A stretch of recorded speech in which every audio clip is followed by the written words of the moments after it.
Boa noite, meus irmãos. Que a paz do Mestre Jesus esteja em nossos corações.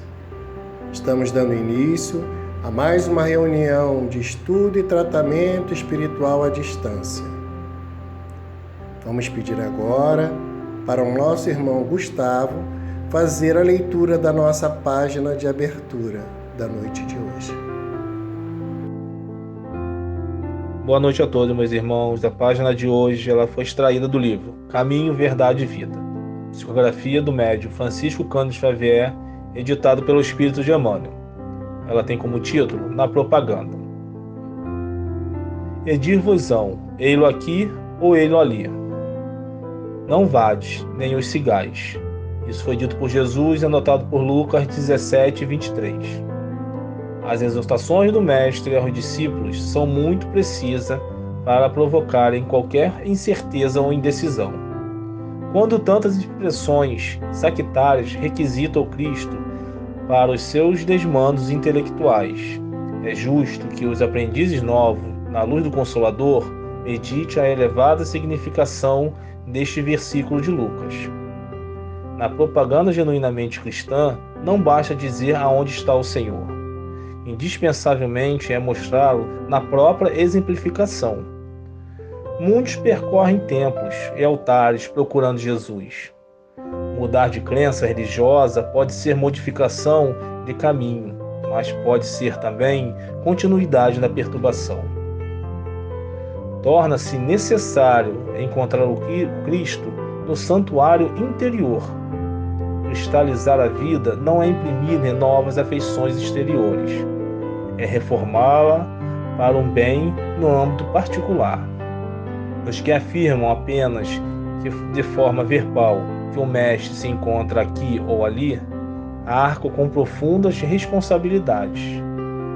A preocupação de proselitismo é sempre perigosa para que os que seduzem com belas, sonoras palavras, sem exemplos edificantes.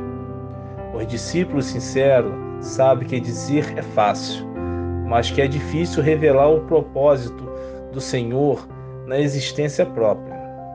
É imprescindível fazer o bem antes de ensiná-lo a outrem, porque Jesus recomendou: ninguém seguisse os pregoeiros, que somente dissesse onde se poderia encontrar o Filho de Deus. Muita paz a todos, meus irmãos. Agradecidos ao nosso irmão Gustavo pela leitura da página. Vamos agora, meus irmãos, ir acerenando os nossos corações, que possamos assim orar ao Mestre Jesus. Deus, Pai de amor e de bondade, Jesus, Mestre de todas as horas, de todos os momentos. Agradecidos, Senhor, agradecidos por mais esse dia, agradecidos por todas as oportunidades que tivemos, pelo amparo de nossos anjos da guarda e por tudo de bom que nos proporcionou, Senhor. Te pedimos, bom e amado Mestre Jesus, que nesse momento possamos nós, unidos ao Teu amor, unidos a esses irmãos queridos que nos acompanham nesse trabalho de doação de energias, que possamos nós, Senhor, sermos merecedores do amparo, da assistência dos benfeitores queridos da casa de Isaac Lima, para que os trabalhos da noite, Senhor, possam transcorrer segundo a Tua vontade, segundo o Teu desejo, e que todos os irmãos, Senhor, que estão em dificuldades, possam estar recebendo a visita amiga e o auxílio abençoado desses tarefeiros da luz, Senhor. Te pedimos, bom e amado Mestre Jesus, por todos nós, por todos os trabalhadores, por todas as famílias que estejam passando por dificuldades devido a problemas diversos de saúde, problemas emocionais e psicológicos, que todos, Senhor, todos possam ser atendidos, todos possam ser amparados e assistidos pelo Teu amor, Senhor. Que a Tua luz esteja nos abençoando e que possamos, em Teu santo e sagrado nome, darmos por iniciada a nossa reunião de estudo e tratamento espiritual da noite de hoje. Muito obrigado, que assim seja. Meus irmãos, hoje nós teremos como tema religiosidade, um sentido à vida. Tá?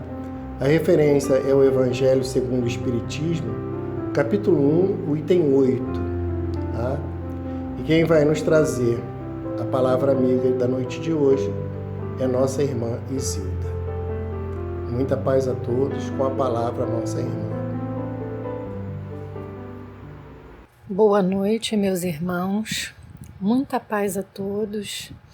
Que possamos neste momento voltar os nossos corações e mentes aos ensinamentos do nosso amado Mestre Jesus, buscando assim, através do seu Evangelho de amor, encontrar um caminho que nos faça compreender o verdadeiro sentido da vida.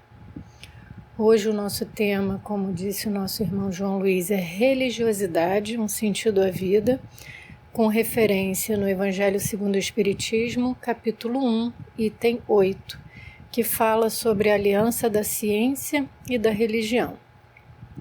Então, antes de darmos início ao tema propriamente dito, nós fomos procurar a origem da palavra religião e vimos que religião deriva do latim religio, que significa louvor e reverência aos deuses. Então, os etimologistas, eles discutem bastante a respeito da real origem etimológica da palavra religião, onde muitos acreditam que tenha surgido a partir da junção do prefixo re, que funciona como um intensificador da palavra ligare, que significa unir ou atar. Então, religare teria o sentido de ligar novamente, voltar a ligar ou religar. Nesse caso, o termo ele era utilizado como um ato de voltar a unir o humano com o que era considerado divino. Então, através do estudo da antropologia, nós vamos observar que o sentimento do sagrado ele é inato no homem, que em todas as culturas foram encontrados vestígios de que o ser humano ele sempre se relacionou com esse sentimento, com esse superior, com esse sagrado. Mas durante muito tempo nós vamos observar uma separação da ciência com a religião, porque cada um, encarando as coisas do seu ponto de vista exclusivo, se repeliam reciprocamente, né? Então, a incompatibilidade que se julgou existir entre essas duas ordens de ideias, elas provêm apenas de uma observação defeituosa e de um excesso de exclusivismo de um lado e de outro, né? Dando assim origem a essa incredulidade e a intolerância de um lado e de outro, né?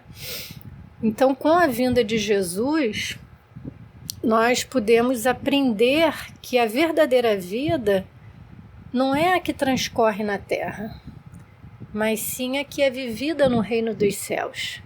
Jesus veio nos ensinar o caminho que a esse reino conduz, os meios de nos reconciliarmos com Deus, né? Mas em função da nossa pouca evolução, ele não pôde dizer tudo, né? Dando tempo assim para que a ciência ela pudesse progredir e nós estivéssemos mais maduros para apreender o sentido oculto de algumas palavras suas, né? Que se faziam necessárias, né?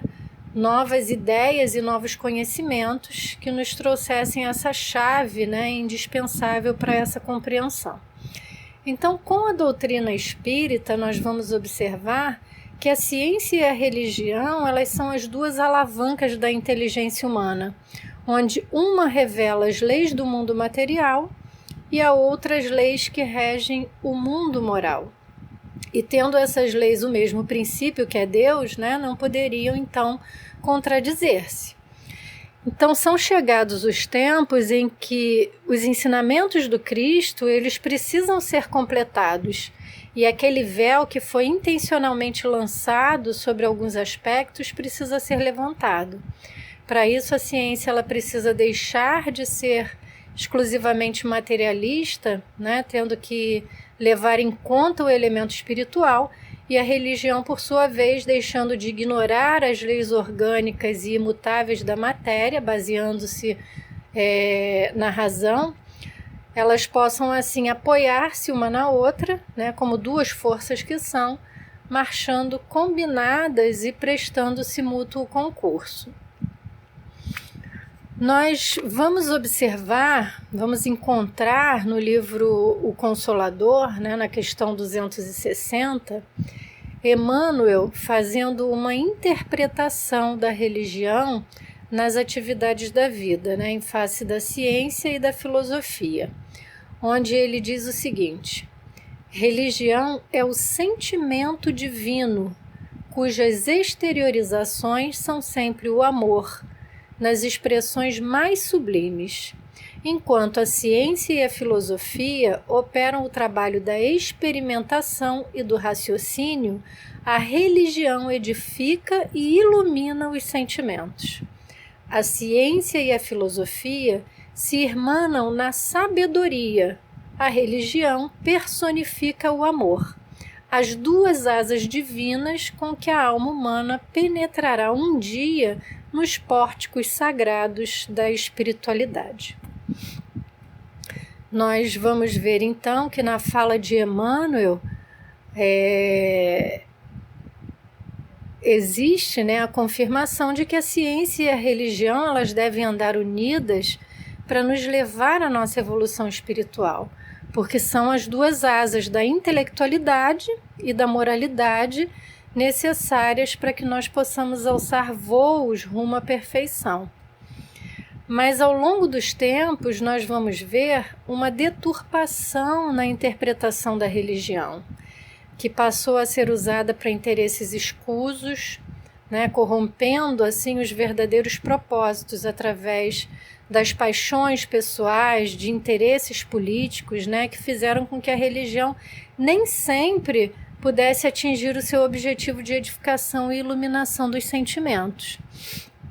Por isso, nós precisamos diferenciar a religião da religiosidade, onde podemos dizer que a religião ela está relacionada a um templo, a um local de culto, onde nós temos uma hierarquia, né, um conjunto de crenças que são um consenso daquela comunidade religiosa. Já a religiosidade, ela tem a ver com uma conexão interior, é uma experiência íntima, é a maneira como cada um vai desenvolver a sua relação com Deus. É o caminho luminoso que nos liga a Deus e nos faz reconhecer o significado da vida. Então, como nós vimos na página inicial, né, que foi lida pelo nosso irmão Gustavo, na parte que fala na propaganda genuinamente cristã, não basta dizer onde está o Senhor. Indispensável é mostrá-lo na própria exemplificação. Muitos percorrem templos e altares procurando Jesus. Mudar de crença religiosa pode ser modificação de caminho, mas pode ser também continuidade de perturbação.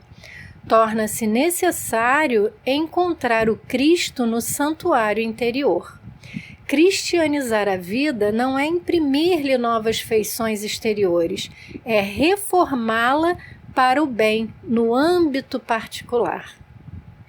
Ou seja, a religiosidade é a vivência do Evangelho de Jesus no nosso dia a dia, fazendo a nossa reforma íntima, combatendo as nossas imperfeições e nos esforçando para cumprirmos cada vez mais as características que nos tornam homens de bem. E esse deve ser um trabalho incessante e, de preferência, deve ser iniciado o quanto antes, porque somente a educação moral será capaz de nos trazer essa conexão interior, essa ligação com o sagrado, né? Nós sabemos que a religiosidade ou a espiritualização do ser, ela não está necessariamente ligada a uma religião, porque nós observamos pessoas, embora não sejam muitas, né, que não frequentam qualquer religião, mas são pessoas boas, que praticam o bem e estão ligadas a essa energia suprema. E observamos também pessoas que frequentam uma instituição religiosa e que não têm nenhuma espiritualidade, né? Frequentam a instituição como se fosse uma obrigação, como uma prática exterior. E se acham assim, quites, né? Com as suas obrigações em relação às leis de Deus. Quando, na verdade, nós sabemos que a religiosidade ela vai muito além de se frequentar um templo religioso. Mas nós também sabemos que a religião faz um papel muito importante nessa busca pela espiritualização, como fonte de ideias morais, como um alicerce na formação do homem de bem. E por isso é importante nós refletirmos sobre a necessidade de direcionarmos ou não as nossas crianças e jovens a uma religião. São questionamentos que muitas vezes nós nos fazemos e que temos o medo de ir contra a vontade do jovem, de estar violando, né, os seus direitos. E aí nós encontramos uma entrevista com Divaldo Pereira Franco no programa O Espiritismo Esclarece, que lhe perguntaram se devemos incentivar ou forçar o adolescente a ter uma religião. E aí ele dá a seguinte resposta: educar é criar hábitos que, segundo Maria Montessori, uma notável doutora italiana do jardim de infância, dizia que somente a educação pode salvar a humanidade. E Allan Kardec, reflexionando a respeito da resposta que os espíritos deram em torno da proteção que o jovem deve ter com os mais idosos, aborda na questão 685A que somente a educação é capaz de vencer a incredulidade, a adversidade, o materialismo. Não, porém, a educação que se aprende nos livros. Ele refere-se à educação moral, aquela que é dada nos lares. O lar é grande oficina de redenção da criatura humana.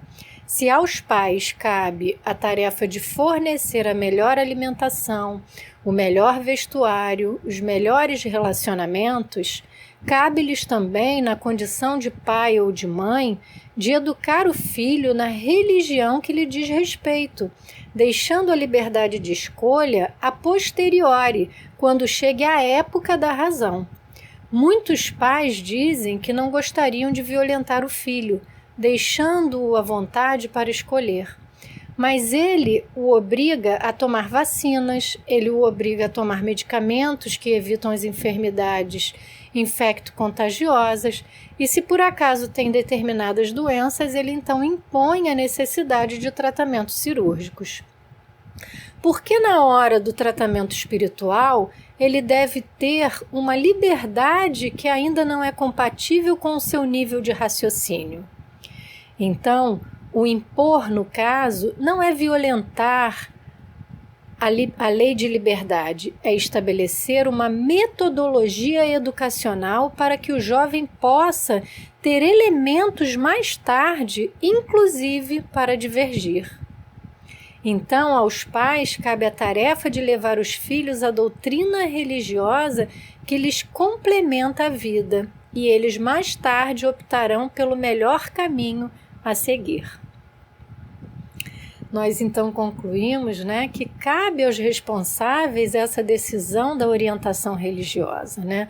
Não temos que ficar com medo de ir contra as vontades dos filhos, porque se eles tivessem o direito de escolher, nem para a escola a grande maioria queria ir.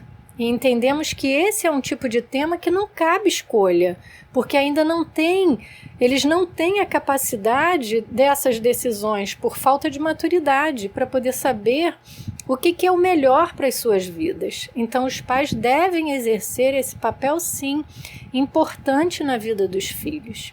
E aí eu faço um adendo à resposta de Divaldo, né, que é muito importante nós ressaltarmos que os pais, eles também devem seguir uma religião. Porque muitas vezes nós observamos pais que levam os seus filhos para participarem da evangelização, né, seja da infantil ou juvenil, mas eles mesmos não frequentam as reuniões de estudos, as reuniões públicas.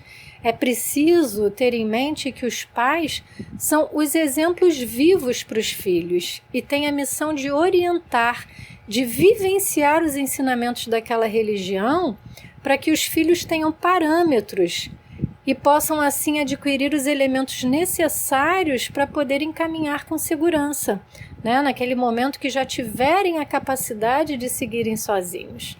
Então, é indispensável, né, que os pais participem ativamente desse processo da educação moral dos seus filhos, através das suas ações e através da cobrança, né, em relação aos filhos.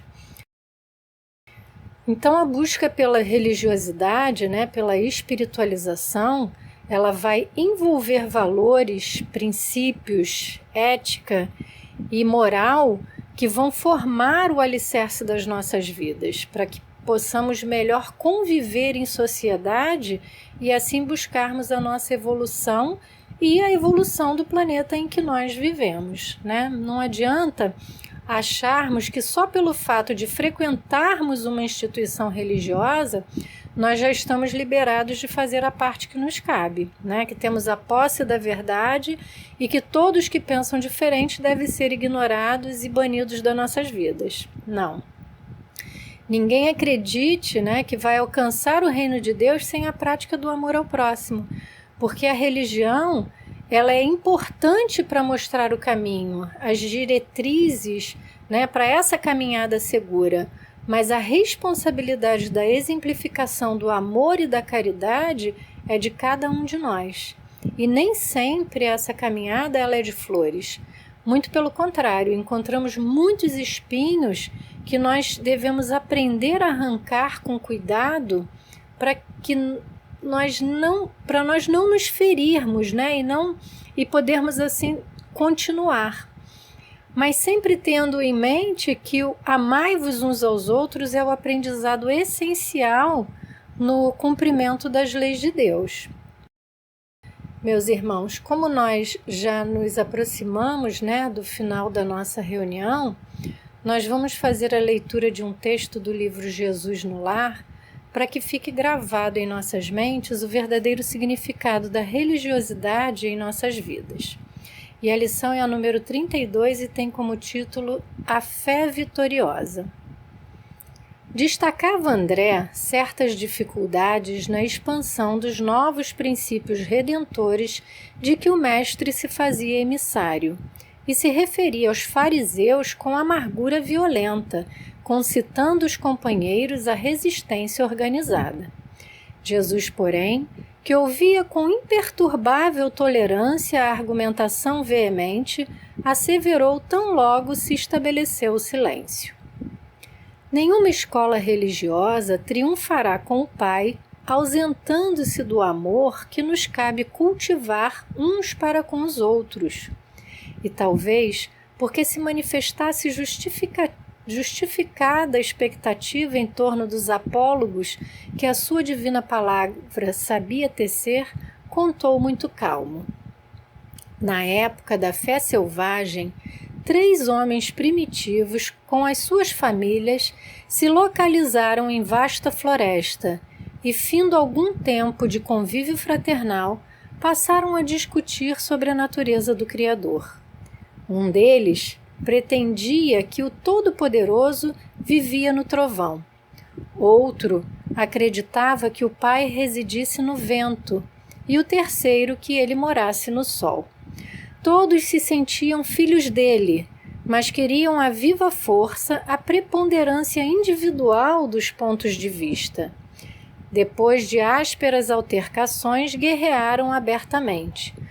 Um dos três se munira de pesada carga de minério, outro reuniu grande acervo de pedras e o último se ocultara por trás de compacto monte de madeira. Achas de lenha e rudes calhaus eram as armas do grande conflito. Invocam todos a proteção do Supremo Senhor para os seus núcleos familiares e empenhavam-se em luta. E tamanhas foram as perturbações que espalharam na floresta, prejudicando as árvores e os animais, que lhes sofreram a flagelação, que o todo compassivo lhes enviou um anjo amigo. O mensageiro visitou-lhes o reduto na forma de um homem vulgar, e longe de retirar-lhe os instrumentos com que destruíam a vida, afirmou que os patrimônios de que dispunham eram todos preciosos entre si, elucidando-os tão somente de que necessitavam imprimir nova direção às atividades em curso. Explicou-lhes que os três estavam certos na crença que alimentavam, porque Deus reside no sol que sustenta as criaturas, no vento que auxilia a natureza e no trovão que renova a atmosfera. E com muita paciência esclareceu a todos que o Criador só pode ser honrado pelos homens através do trabalho digno e proveitoso, ensinando o primeiro a transformar os duros fragmentos de minério em utensílios para o trato da terra, nas ocasiões de sementeira. Ao segundo, a converter as achas de lenha em peças valiosas ao bem-estar, e ao terceiro, a utilizar as pedras comuns na edificação de abrigos confortáveis, acrescentando em tudo a boa doutrina do serviço pelo progresso e aperfeiçoamento geral. Os contendores compreenderam então a grandeza da fé vitoriosa pela ação edificante, e a discórdia terminou para sempre. O mestre fez pequena pausa e aduziu: em matéria religiosa, cada crente possui razões respeitáveis e detém preciosas possibilidades que devem ser aproveitadas no engrandecimento da vida e do tempo, glorificando o Pai. Quando a criatura, porém, guarda a bênção do céu e nada realiza de bom em favor dos semelhantes e a benefício de si mesma, assemelha-se ao avarento que se precipita no inferno da sede e da fome, no intuito de esconder indebitadamente a riqueza que Deus lhe emprestou. Por isto mesmo, a fé que não ajuda, não instrui e nem consola, não passa de escura vaidade do coração. Pesado silêncio desceu sobre todos e André baixou os olhos tímidos para melhor fixar a mensagem de luz. Então, meus irmãos, que nós possamos refletir sobre todas as oportunidades que Deus nos proporciona, para nos tornarmos úteis na obra da criação, compreendendo que o desenvolvimento da intelectualidade e da moralidade serão os meios indispensáveis ao nosso aprimoramento espiritual. Muita paz a todos.